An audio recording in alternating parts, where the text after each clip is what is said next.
Hello friends, आज मैं आपको बताऊंगा how to think and grow rich. 1912 में एंड्रयू कार्नेगी ने नेपोलियन हिल को एक बुक लिखने के लिए अपॉइंट करा।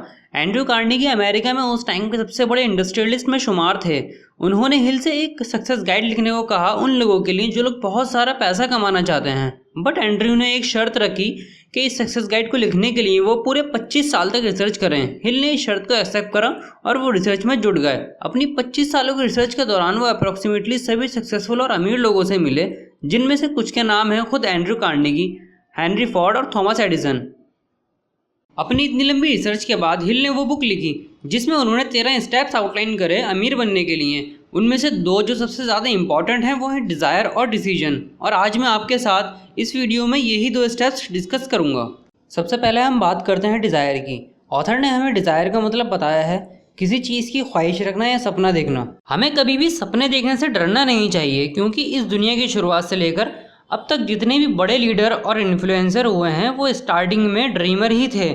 दोस्तों, जब तक हम किसी चीज़ का सपना नहीं देखेंगे तब तक हम उसे पा नहीं सकते।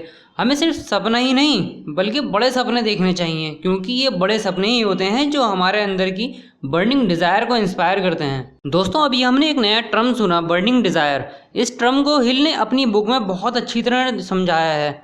बर्निंग डिज़ायर मीन्स किसी चीज़ को इतना ज़्यादा चाहना कि आपको वो चीज़ अपनी आंखों के सामने दिखने लगे और आप उसे महसूस कर सकें और छू सकें। फॉर एग्ज़ाम्पल, मैंने एक बहुत बड़ा सपना देखा अपने इस चैनल को यूट्यूब का सबसे बड़ा चैनल बनाने का, जिस पे करोड़ों सब्सक्राइबर और अरबों व्यूज़ हों। जब मैंने अपनी इस वीडियो के लिए रिकॉर्डिंग कर रहा था तो मुझे लगा कि जैसे मेरे वो सभी सब्सक्राइबर और व्यूवर्स मेरे सामने ही बैठे हैं और मैं उनसे बातें कर रहा हूँ। मैं उन्हें सुन सकता था, उन्हें महसूस कर सकता था। तो ये मेरी बर्निंग डिज़ायर ही थी जिसने मेरे ड्रीम को इतना स्ट्रॉन्ग कर दिया कि वो मुझे रियलिटी लगने लगा। दोस्तों, जैसे जैसे हम बड़े होते रहते हैं हमारे सपने देखने की काबिलियत पे भी रोक लगती रहती है, और ये रोक हमारी फैमिली, पेरेंट्स और फ्रेंड्स के एक्सपेक्टेशन और एक्सपीरियंस से ही लगती है।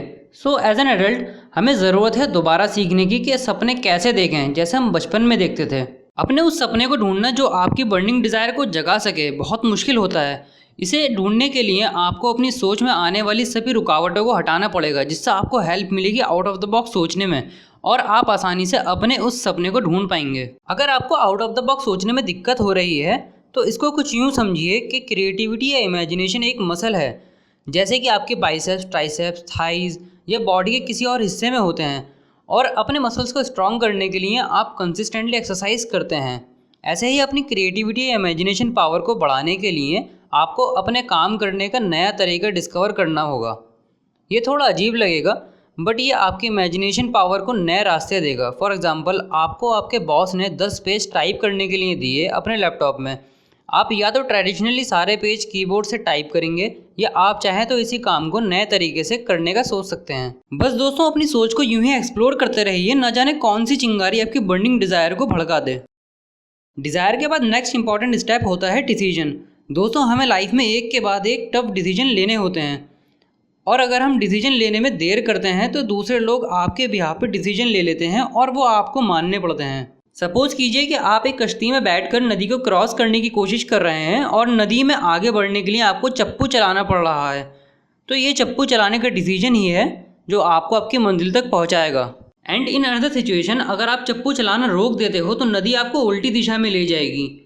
और यहाँ पे यही बात समझने वाली है कि जब आपने चप्पू चलाने का डिसीजन नहीं लिया तो नदी ने डिसीजन ले लिया आपको उल्टी दिशा में ले जाने का। जब हम कोई डिसीजन नहीं ले पाते या डिसीजन लेने में देर कर देते हैं तो दूसरों को चांस मिल जाता है हमारे लिए डिसीजन लेने का, और सिचुएशन को हिल ने टर्म दिया है इनडिसीजन। इनडिसीजनिंग का सबसे बड़ा ड्रॉबैक यही है कि अगर हम दूसरों के लिए हुए डिसीजन पर चलेंगे तो हम कभी भी अपनी चूज करी हुई मंजिल पर नहीं पहुंच पाएंगे। तो दोस्तों, हमारे लिए ज़रूरी है कि हम खुद अपनी डेस्टिनेशन चूज करें और उस तक पहुंचने के लिए डिसीजन लें।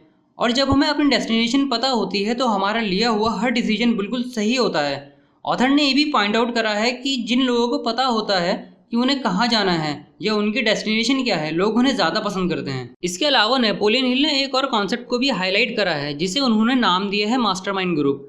इस कॉन्सेप्ट में हिल ने हमें ये समझाया है कि हम उन्हीं लोगों के साथ रहें जो हमारे जैसे हों और उनका गोल या डेस्टिनेशन भी वही हो जो हमारा है।